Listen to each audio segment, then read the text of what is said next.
Surya Studies Club memuat informasi, teknologi, dan pendidikan. Setelah nonton, support like, subscribe, dan bunyikan belnya ya untuk mendapatkan informasi terbaru. CV dari Parola Fardila SPD. Beliau lahir di Bandung tanggal 5 April 1982. Beliau tinggal di daerah Babakan Saluyu di Ciwidey ya Parola ya, di sana banyak stroberi ya Parola. Beliau lulusan dari S1 Pendidikan Sejarah UPI angkatan 2001. Beliau kakak kelas saya. Luar biasa Parola ini. Pengalaman bekerja, beliau adalah guru IPS SMP Negeri 1 Ranca Bali, kemudian tahun 2000 itu 2004 sampai 2014, di tahun 2015 hingga saat ini beliau adalah guru SMA Negeri 1 Cikancung dan IT Support PT BPN Prata Nusantara Cibaduyut, kemudian admin guru YouTuber Support 2020 sampai sekarang. Keren Parola, luar biasa. Beliau juga banyak melakukan pengalaman pemateri ya, luar biasa, sudah ada 10 pengalaman menjadi seorang pemateri dan 11 mungkin Parola ini belum dicatat hari ini. Yap. Dalam sejarah akan dicatat. Banyak workshop yang berkaitan dengan video-video yang video-video pembelajaran sejarah, semuanya berbasis media digital ya, itu yang menjadi passionnya Pak Rola saat ini. Itu menjadi keterampilan tambahan dari Pak Rola selain menjadi guru sejarah ya Pak Rola. Hari ini Pak Rola akan membahas tentang media video pembelajaran Facetune, Filmora, dan YouTube. Itu yang judul yang akan dibahas oleh tema yang akan dibahas oleh Pak Rola Fardila. Untuk itu silahkan Pak Rola 25 menit ke depan, boleh lebih dikit lah ya, 5 menit mungkin. Dipersilahkan waktu dan tempat. Enggak Pak Rola? Baik, terima kasih Bu Iing. Bismillahirrahmanirrahim. Assalamualaikum warahmatullahi wabarakatuh. Assalamualaikum warahmatullahi wabarakatuh. Alhamdulillah wa syukurillah wassalatu wassalamu ala rasulillah wa ala washabihi ajmain. Syukur hadat ya Robi. Pada kesempatan ini saya diberi kesempatan penghargaan juga yang apa ini namanya? Saya grogi di Bapak Ibu. Saya dipanggil oleh pihak jurusan untuk berbagi tentang media pembelajaran. Terima kasih kepada Ketua Jurusan, Bu Murdiah, kemudian Pak Taruna Sena, Bu Iing, Pak Wilada, dan semuanya. Bapak Ibu, kita langsung ke workshop saja. Kita berbicara kemarin, kita sudah membahas tentang edutainment, teori-teorinya. Nah, sekarang saya akan memberikan tips atau memberikan, saya sharing dulu. Saya akan memberikan berdasarkan pengalaman kemarin sudah saya terapkan. Bapak Ibu tentu mengalami dari awal Maret sampai sekarang itu bagaimana gejolak hati, gejolak siswa, dan gejolak sekolah untuk melaksanakan pembelajaran secara daring. Pembelajaran yang bisa kita yang bisa kita laksanakan, bagaimana caranya? Tadi yang sampaikan Pak Sena, yang bisa dan biasa. Jadi kalau misalnya ingin, kita harus betul-betul belajar. Ini saya terapkan secara pribadi dan alhamdulillah lancar. Kemudian hal-hal yang menyangkut urusan teknis itu jangan sampai kita berbicara mengenai kuota. Kuota habis, guru habis, siswa habis. Karena itu adalah modal, ya kan? Salah satu modal pendidikan itu kuota untuk masalah daring. Jadi itu jangan disinggung. Jangan sampai urusan kuota menjadi urusan yang viral karena itu adalah klasik. Bapak Ibu, strategi dan pembelajaran, saya menggunakan Classroom platformnya, menggunakan Google. Bapak Ibu menggunakan platform yang lain silakan karena itu adalah sesuai dengan apa yang kita kuasai. Kemudian sudah pasti di platform Google itu lengkap ya melalui Drive, kemudian Google Form-nya. Dan yang menarik itu Facetune. Kemudian Filmora, untuk saya lebih senang di Filmoranya dan nanti akan kita berbagi di YouTube.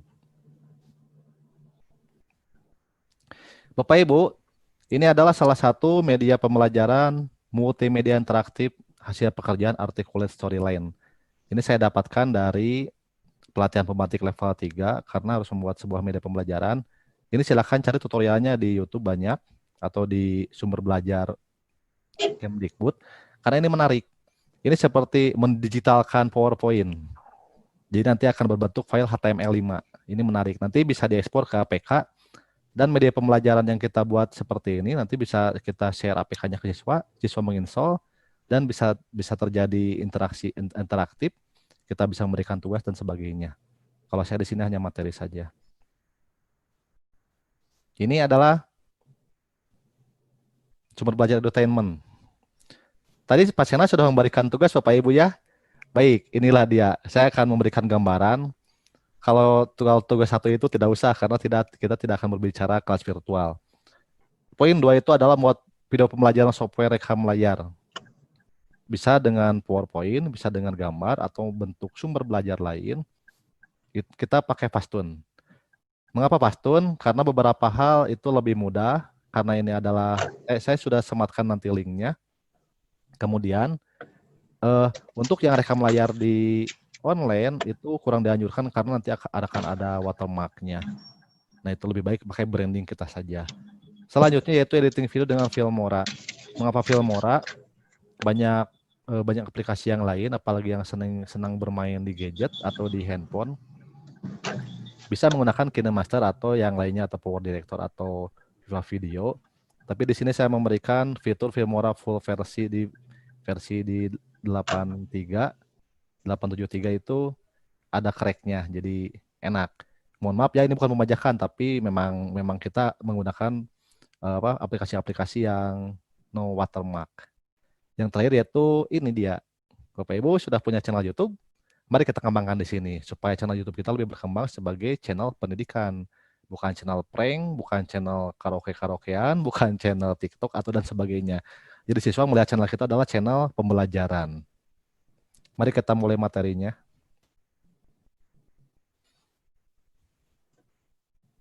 Langsung ke Pastun ya. Ini adalah materi classroom. Baik.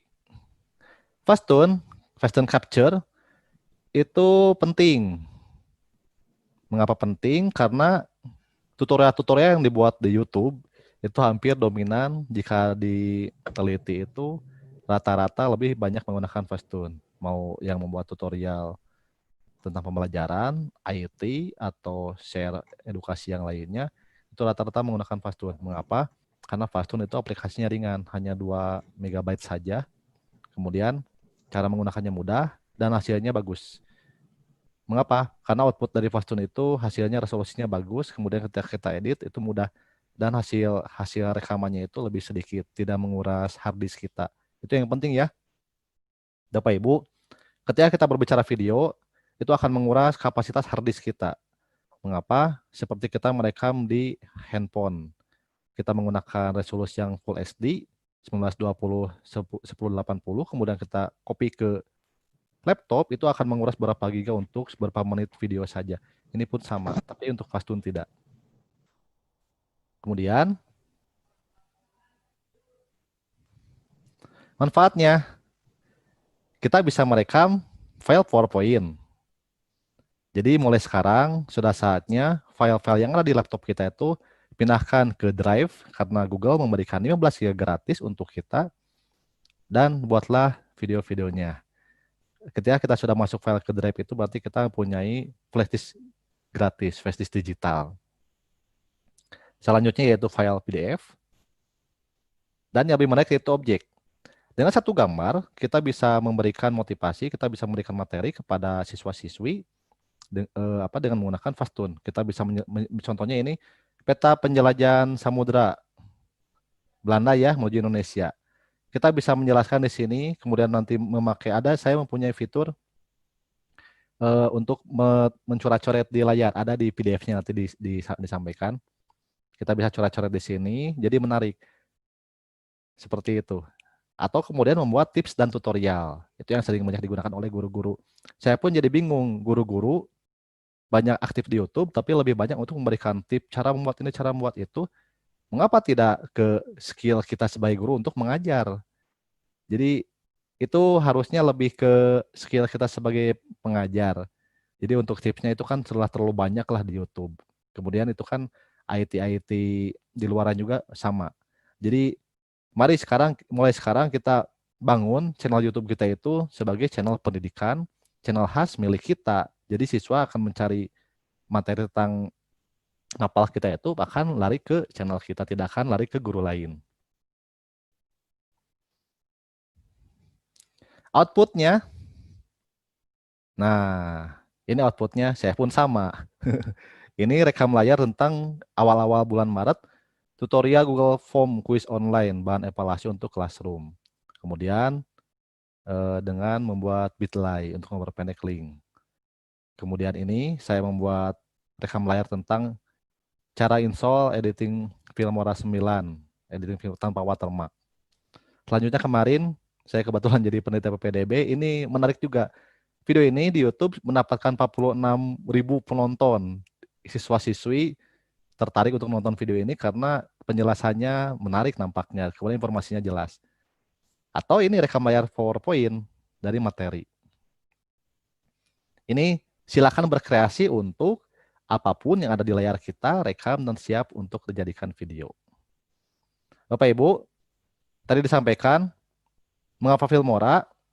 Karena untuk kita kan bukan profesional, kita bukan editing video, kita bukan orang sinematografi. Jadi tidak usah menggunakan aplikasi-aplikasi atau software-software yang profesional seperti Adobe Premiere, Corel, Corel Video Studio. Rata-rata dan kemudian ketika saya mengikuti di pematik level 3 juga, itu diberikan 3 alternatif. Yang satu adalah Camtasia, KineMaster, kemudian Filmora. Kita hanya bisa menggunakan saja, tidak usah untuk lebih mengelola atau fitur-fitur yang tinggi itu tidak perlu karena kita bukan editor. Tugas kita hanya untuk menjadikan hasil rekaman kita edit ke video di Filmora atau editor yang lainnya dan jadi sebuah video pembelajaran. Ini dasarnya. Kemudian Filmora ini di versi 7 itu lebih mudah bisa diinstal di laptop. Keren ya. Biasanya kalau editing video itu bukan laptop, di netbook. Jika kita install aplikasi edit video di netbook itu kadang-kadang nge-lag, not responding karena itu sangat berat. Kalau Filmora tidak, bisa digunakan untuk di yang speknya kecil juga. Kemudian lebih bagus untuk software laptop yang tinggi di i3 atau i5 itu akan lebih ringan. Pekerjaannya, Bapak Ibu ada yang pernah sudah syuting? Nah, nanti kita akan nonton video ini. Ternyata membuat syuting video itu rumit juga. Ini seperti rumit, seperti bagaimana membayangkannya, tapi tutorialnya banyak. Saya pun ada tutorialnya nanti di PDF-nya. Ini syuting menggunakan kain hijau. Mana videonya? Ini adalah videonya. Ini adalah video syuting saya. Mengapa di bawah nanti dicek saja. Karena untuk green screen, chroma key harus disimpan di timeline yang kedua. Kemudian ini adalah wallpaper-nya. Ini wallpaper-nya. Dan ini adalah overlay-nya untuk logo-logo. Mudah sekali, silakan dicoba mulai sekarang siap tampil syuting karena ini akan sangat membantu kita untuk memberikan materi pembelajaran kepada siswa. Dan alhamdulillah nanti video kita akan ditonton oleh publik. Siapa publik? Siapapun yang membuka YouTube, yang mencari judul video kita akan menonton video kita.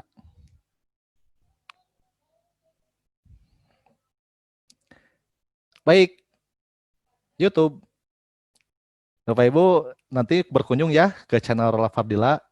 Di sana banyak video-video sejarah, kemudian banyak tutorial juga, tutorial editing video.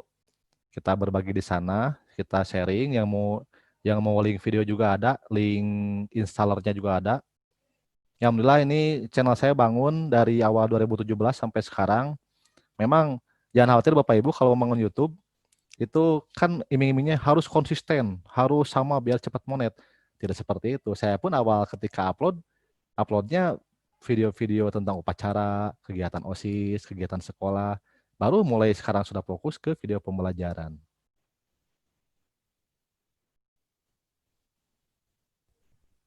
Nah, YouTube sebagai sumber belajar. Bisa ya? Bisa. Karena YouTube itu lebih efektif. Karena kemudahannya media video memungkinkan peserta didik dapat belajar kapanpun dan dimanapun saat dibutuhkan. Dapat digunakan berkelompok atau individu. Betul ya? Ketika kita share link ke classroom-nya, share link ke grup WhatsApp, kemudian nanti saya akan memberikan tip bagaimana satu video YouTube bisa jadi satu pembelajaran, satu paket. Paketnya yaitu presensi dan evaluasi. Jadi kalau ada siswa, Pak, mana soalnya? Pak, mana absennya? buka link ini, nanti di deskripsi ada. Itu bisa jadi satu paket. Kemudian bersifat universal karena dapat menjangkau, betul tadi, menjangkau untuk kognitif, psikomotor, dan afektif. Ketika siswa-siswi atau siapapun menonton video, tadi kan kata Pak Sena disampaikan, bisa saja monoton. Mengapa? Karena tidak ada ekspresinya. Bisa saja menarik, bisa saja kita terbawa karena videonya betul-betul membawa semangat. Apalagi untuk video misalnya perang, video proklamasi, membakar semangat. Dan dapat dilihat berulang-ulang karena tadi praktis dan lengkap sesuai linknya. Selanjutnya sebagai wadah untuk berdiskusi, bisa jadi untuk ketika menggunakan live chat, kita YouTube-nya untuk Premiere dan live chat itu bisa berdiskusi. Saya pun kemarin banyak praktek untuk live chat, menarik siswa-siswi banyak antusias menonton dan bertanya. Dan terakhir itu mengembangkan imajinasi dan meningkatkan kreativitas peserta didik. Jadi kembali, kuota itu nomor 2. Orang tua harus berkorban kepada siswanya untuk memberikan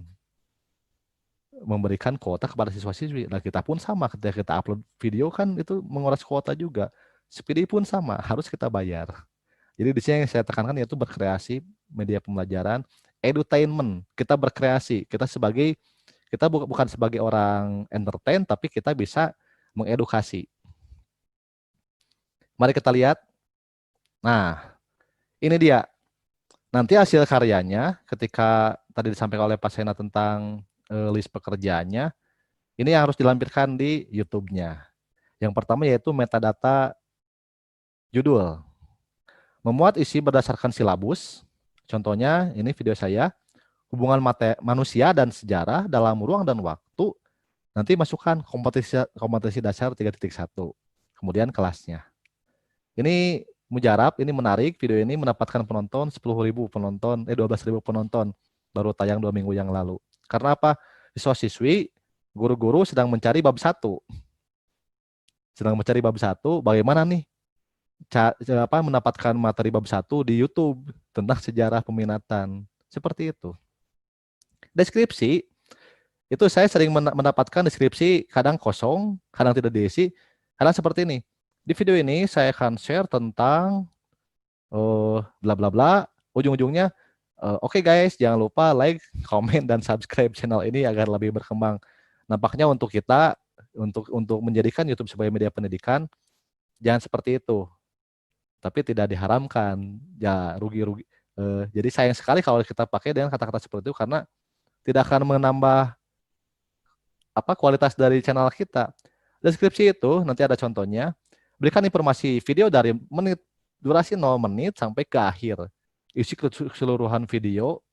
Nanti masukkan link presensi atau materi atau evaluasi. Itu akan sangat membantu kita dalam menyampaikan materi kepada siswa. Selanjutnya yaitu thumbnail. Maaf. Thumbnail itu cover video. YouTube memberikan 3 cover secara acak, tapi lebih baik kita membuatnya secara custom. Sesuaikan dengan judul, jadi lebih menarik. Dan terakhir yaitu kategorinya pilih education atau pendidikan. Biasanya kalau video pertama kita upload itu adalah blog atau orang. Atau sains, bisa pilih sains atau teknologi. Untuk kita semuanya pilih pendidikan saja. Ini dia prakteknya. Judulnya, hubungan manusia dan sejarah dalam ruang dan waktu, kompetensi dasarnya. Kemudian judulnya saya ketik ulang di kopas ke bawah juga untuk sebagai kepala dari deskripsi. Nah, ini kan sudah jelas. Saya sematkan modulnya, modul untuk siswa-siswi. Kemudian link presensinya. Kalaupun nanti kita mau dievaluasikan, tambahkan lagi satu link evaluasi. Bisa form atau bisa evaluasi yang lain. Seperti itu Bapak Ibu. Baik, nampaknya untuk di materi ini cukup. Kita akan lihat prakteknya di lapangan. Nah, tadi disampaikan ini adalah judulnya.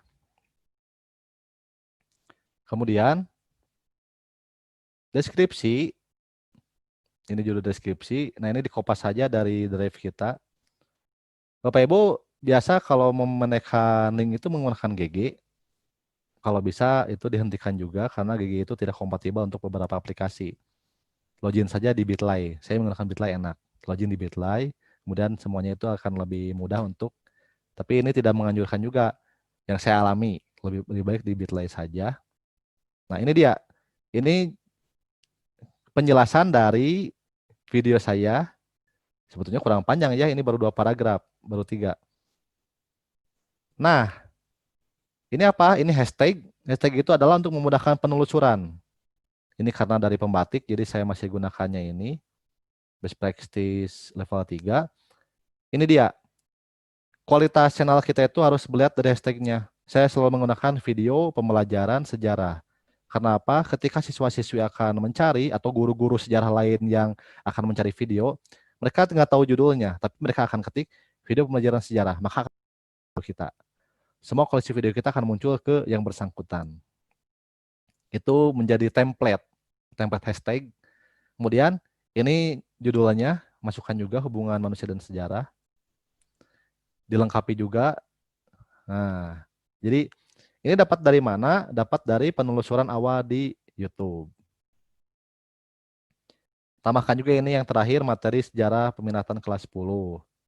Seperti itu kan, seperti siswa akan mencari video kita, mencari video tentang, aduh sejarah tentang apa ya? Coba cari aja materi sejarah peminatan kelas 10. Nanti akan muncul salah satunya video kita. Kemudian thumbnail ini adalah template dari YouTube. Bagaimana? Misalnya kalau saya menggunakan ini, menarik nggak? Ketika siswa-siswi melihat gambar manusia dan sejarah, terus ada logo, terus ada orang lagi berpose. Itu kan belum tentu menarik untuk diklik. Ini pun ketika ngajar. Nah, ini bisa dipakai salah satu jika kita tergesa-gesa, tapi bagusnya harus dibuat terlebih dahulu. Ini silakan Bapak Ibu berkreasi di Canva, mudah sekali. Atau yang senang editing bisa di Corel atau Photoshop. Masukkan judulnya, apa ini, jenjangnya, kemudian judulnya, dan lebih jelas. Jadi ini akan menarik juga untuk penonton. Nah, ini tag juga template, saya kopas dari hashtag. Hashtag di deskripsi, ketika sudah selesai, di copy ke notepad, kita rubah menjadi penggalannya dengan koma, dan masukkan ke tag. Ini seru juga. Bapak Ibu, ketika kita upload video ke YouTube itu belum selesai, bukan karena beres upload 100%.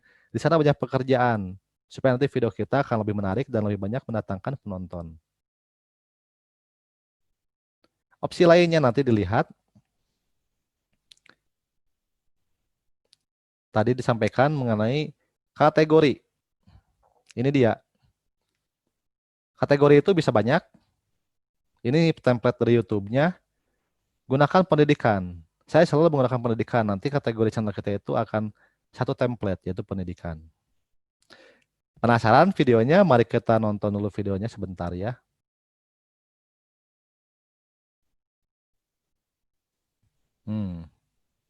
Ini dia videonya. Silakan disimak dulu.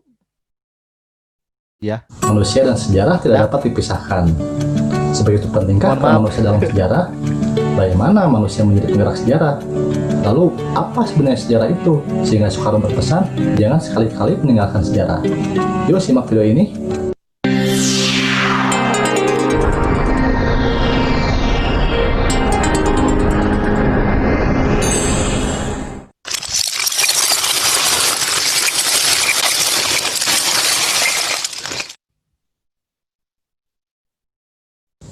Halo sahabat mau belajar, kembali bersama Rola Fadila. Sudah siap ya menyimak materi kali ini? Kita akan bersama-sama belajar tentang manusia dan sejarah. Sahabat pasti sudah tahu ya, apa konsep penting dalam sejarah? Apa coba sahabat? Betul, konsep ruang dan waktu ini sangat berkaitan dalam sejarah. Baik dalam pertemuan ini, sahabat akan belajar untuk mengidentifikasi kehidupan manusia dalam ruang dan waktu, dalam perubahan, dan berkelanjutan. Juga akan memahami bagaimana peran manusia dalam sejarah. Yuk kita bahas satu persatu. Yang pertama adalah manusia dalam ruang dan waktu. Baik, Bapak Ibu diulang, mohon maaf. Ini sudah terasa edutainmentnya ya. Ada musik pengiring, kemudian tampilan-tampilan slide-nya, dan siswa akan akan tertuju fokus mengikuti apa yang disampaikan oleh gurunya. Jadi supaya tidak monoton, pilihlah juga musik-musik instrumen yang instrumental atau sinematik seperti itu. Kemudian volumenya itu jangan terlalu besar, asal muncul saja gitu. Jangan sampai mengganggu volume utama dari gurunya. Ini untuk salah satu contoh video pembelajaran. Ini linknya sudah ada nanti di PDF-nya. Selanjutnya, tadi jika kita senang untuk membuat animasi, itu bisa download Plotagon di Play Store. Kemudian kita bisa membuat video pembelajaran animasi. Dan semua sehat selalu ya. Dan Bapak ucapkan selamat, kalian telah resmi menjadi siswa SMA Negeri di sekolah favorit kalian. Iya Pak, Alhamdulillah saya bersyukur sekali bisa diterima di sekolah ini. Tapi untuk selanjutnya, nanti akan ada penjurusan Pak ya? Antara IPA dan IPS, itu Menarik ya. Jadi kita bisa bermain karakter, tapi di sini butuh ketelitian juga karena mengerjakannya di handphone. Seperti kita editing video, dan hasilnya itu bisa kita nanti dilampirkan juga atau kita bisa combine dengan tampilan-tampilan pembelajaran sejarah. Jadi tidak selalu untuk di animasi ini. Selanjutnya kita bisa live. Nah, kayak ini dia. Ini saya senang di awal pembelajaran sekarang ada live. Jadi kita bisa berkolaborasi dengan guru-guru yang lain. Bismillahirrahmanirrahim. Assalamualaikum warahmatullahi wabarakatuh. Kembali bersama saya Rola Fardila dalam Historia Studies Club. Oke, apa kabar semuanya? Semoga sehat selalu dan tetap semangat untuk belajar daring. Kita hari ini kedatangan tamu namanya Pak Nirwan Setia Darmadi. Selamat datang Pak Nirwan.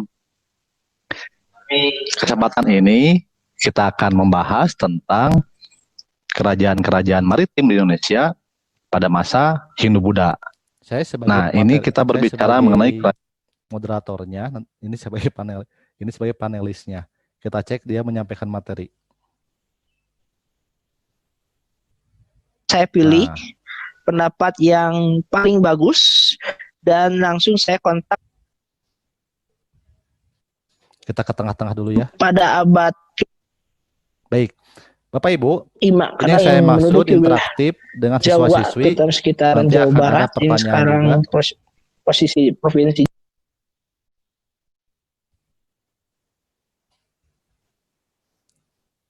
Baik. Ini seperti webinar ya. Ini live streaming YouTube. Kemudian nanti kita bisa menampilkan pertanyaan-pertanyaan dari penanya. Baik, nanti. Nah, ini muncul pertanyaan.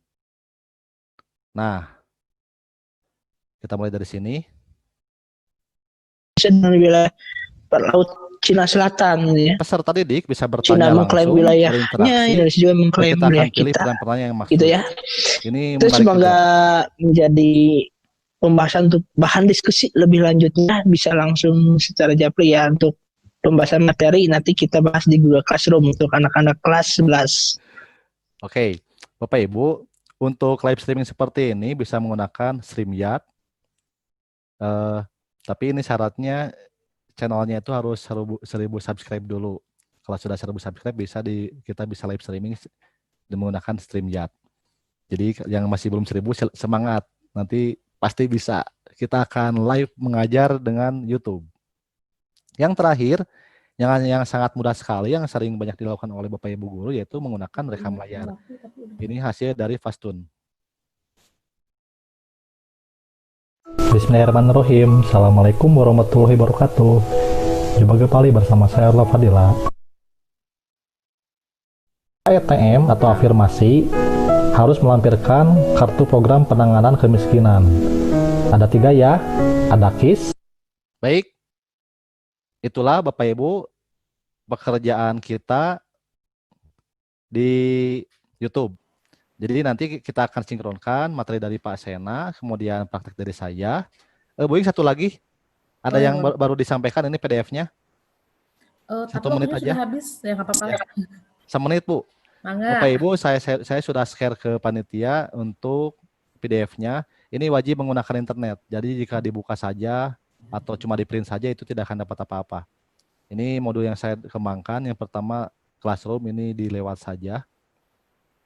Ini dia. Ini link installer Facetune-nya. Silakan ekstrak dan ikuti petunjuknya. Ini untuk coret-coret di layar, demo helper. Silakan di kopas ke desktop. Ini bisa ini open source tanpa ini install. Coret-coret di layar tadi seperti PPDB. Bapak Ibu, ini untuk Filmoranya, untuk editing Filmoranya di install. Semua petunjuknya lengkap di Notepad. Petunjuknya lengkap di Word atau di Notepad. Itu akan sangat mudah sekali untuk penerapannya. Nah, ini download videonya untuk dasar-dasar dari pertama buka Filmora sampai ke ekspor jadi video. Dan ini adalah untuk editing, belajar untuk mengedit green screen. Terakhir yaitu YouTube. Ini membuat aplikasi menggunakan Canva, membuat bannernya. Ini tadi yang disampaikan mengenai judul. Dan ini adalah kumpulan video pembelajaran sejarah koleksi saya. Silakan diklik. Baik, Bu Ing, terima kasih. Itulah materi tentang cara berkreasi ala saya, ala Rola Fardila untuk berkreasi media sejarah edutainment. Barangkali itu yang dapat saya sampaikan. Terima kasih. Wassalamualaikum warahmatullahi wabarakatuh. Waalaikumsalam warahmatullahi wabarakatuh. Waduh, luar biasa sekali Pak Rola Fardila atas segala macam kreativitas dan inovasinya ya. Artinya guru itu harus punya niat dan keinginan dan mengasah keterampilan untuk bisa berkreasi dalam situasi pandemi seperti ini agar pembelajaran tetap bisa berjalan dengan lancar, apalagi pembelajaran sejarah yang harus kita berpikir banyak untuk bisa memunculkan kreativitas sehingga siswa menjadi tidak bosan dengan apa yang menjadi paparan dari materi sejarah. Namun banyak teknik ya Pak Rola yang harus dipelajari oleh para guru-guru dan yang lainnya untuk bisa membuat media atau YouTube channel ya. Artinya channel yang khas ya kata Pak Rola sehingga biar siswa tidak berpaling ke guru lain. Biar tetap gurunya yang di hati gitu ya. Oke, terima kasih Pak Rola Fardila atas paparannya. Mungkin nanti sudah banyak pertanyaan yang ingin ditanyakan oleh para audiens kepada Pak Rola berkaitan dengan pembuatan media video pembelajaran Facetune, Filmora, dan YouTube ya. Ya. Ada 2 pertanyaan. Sementara yang pertama dari Prof. Nana, Pak Prof. Nana Supriyatna MED. Beliau mempertanyakan tentang, ini bisa dijawab oleh semua ya, tentang teknis penggunaan YouTube, juga bagaimana YouTube digunakan dalam pembelajaran sejarah dengan topik atau tema tertentu. Tolong penjelasan yang praktis dan aplikatif. Itu yang diminta oleh Prof. Nana. Mangga, silahkan ini berkaitan dengan teknis penggunaan YouTube. Terima kasih Prof. Nana atas apresiasinya. Untuk di YouTube sendiri itu memang lebih kepada kita hanya bertugas upload video saja.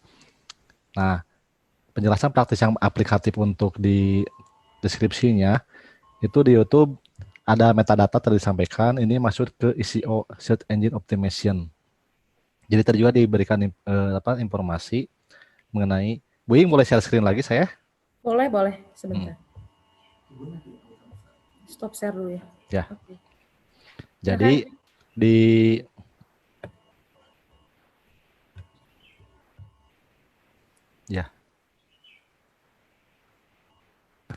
detail video itu lebih kepada membedakan bagaimana isi video kita dengan channel-channel yang lain.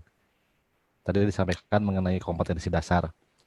Ini kan naskah dari kompetensi dasar dari silabus di KD 3.1. Kemudian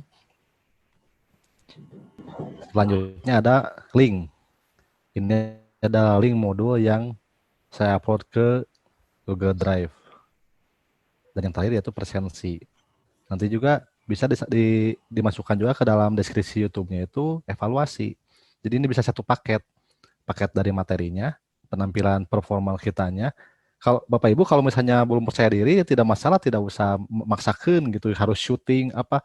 Kita rekam layar saja. Kita share screen PowerPoint seperti webinar sekarang, share screen, berikan materi kepada siswa-siswi. Itu durasinya dari kata pasien itu 5 sampai 10 menit. Itu si PowerPoint-nya kita sampaikan ke siswa, berikan juga modulnya, ini PowerPoint-nya juga berikan. Kemudian mengisi absensi setelah nonton dan berikan evaluasinya. Jadi ini betul-betul whole package itu, satu paket.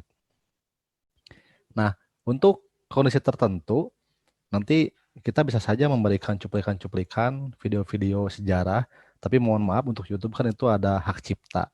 Misalnya saya tidak akan syuting, saya akan menayangkan video-video pembelajaran, misalnya cuplikan dari G30 SPKI atau tentang Bandung Lautan Api. Tapi tetap harus ada penggalan-penggalannya, jangan full desadur langsung karena itu akan mengganggu hak cipta. Barangkali sementara itu, Bu Ing. Mohon maaf, Prof, kalau misalnya kurang lengkap. Nanti dilengkapinya langsung tetap muka dengan Prof Nana ya, Pak Rola. Siap. Nanti juga ada materi ya yang sudah akan di-share kepada para peserta tentang bagaimana teknis tata cara pembuatan video YouTube ya, dan sebagainya. Ya, tadi sepakat Pak Andi luar biasa. Karena tadi saya sampaikan, kita mulai sekarang, mari kita bikin video, mari kita membuat sebuah karya. Jangan sampai tadi kita asik download, kemudian disampaikan ke siswa. Jika video-video yang ditayangkan di YouTube itu otomatis, misalnya contoh gini, kita unduh video sejarah yang 5 sejarah terkeren sedunia misalnya. Itu kan ada tayangan-tayangan yang tidak perlu juga gitu. Artinya itu yang membuatnya hanya untuk entertain saja, bukan sebagai dari sosok sejarahnya. Jadi betul, ketika kita harus mendownload, bagusnya itu diedit ulang, makanya di aplikasi untuk editing video, atau betul, tonton dulu. Nah, Bu Sunarmi nanti untuk di sintaknya, kalau kita lebih baik misalnya kita membuat video sendiri, minimal dengan rekam layar PowerPoint, di deskripsinya itu dijelaskan, anak-anak nanti silakan klik kolom deskripsi, di sana ada absensi, petunjuknya jelas, absensi, nanti ada evaluasinya, itu jadi satu paket video pembelajaran di link video Ibu gitu. Jadi ini luar biasa. Mari jangan takut untuk mengupload video, jangan malu. Kalau misalnya masih malu-malu, ada satu tipsnya lagi. Nanti publishnya itu visibilitasnya jangan publik, pribadi saja. Nanti yang punya itu adalah anak-anak yang ada di classroom Ibu misalnya. Jadi linknya itu siapapun yang punya link itu yang baru bisa buka. Jangan publik saja. Jadi kita hanya bisa diberikan kepada kelas-kelas kita saja untuk percobaan. Kalau sudah percaya diri silakan untuk publik, jadi bisa ditonton oleh siapapun. Bangga Bu Iing. Ya. Terima kasih ya Pak Rola atas tambahannya, artinya harus ada kepercayaan diri ya ketika ingin membuat channel YouTube dan bisa men-share-nya kepada publik gitu ya. Itu saja mungkin, terima kasih. Saya dari moderator mengucapkan terima kasih banyak kepada seluruh pihak yang telah bekerja sama di dalam acara kegiatan webinar ini, kepada Ibu Ketua Departemen, kepada Bapak Sekretaris Departemen yang mungkin hari ini sedang tidak bisa ikut join, kepada para dosen Departemen Pendidikan Sejarah, kepada Peterna Sena, Pak Rola, Pak Andi, dan Pak Abdullah Farid, terima kasih banyak, ilmunya sangat bermanfaat. Saya tutup, sekian, Assalamualaikum warahmatullahi wabarakatuh. Waalaikumsalam warahmatullahi wabarakatuh.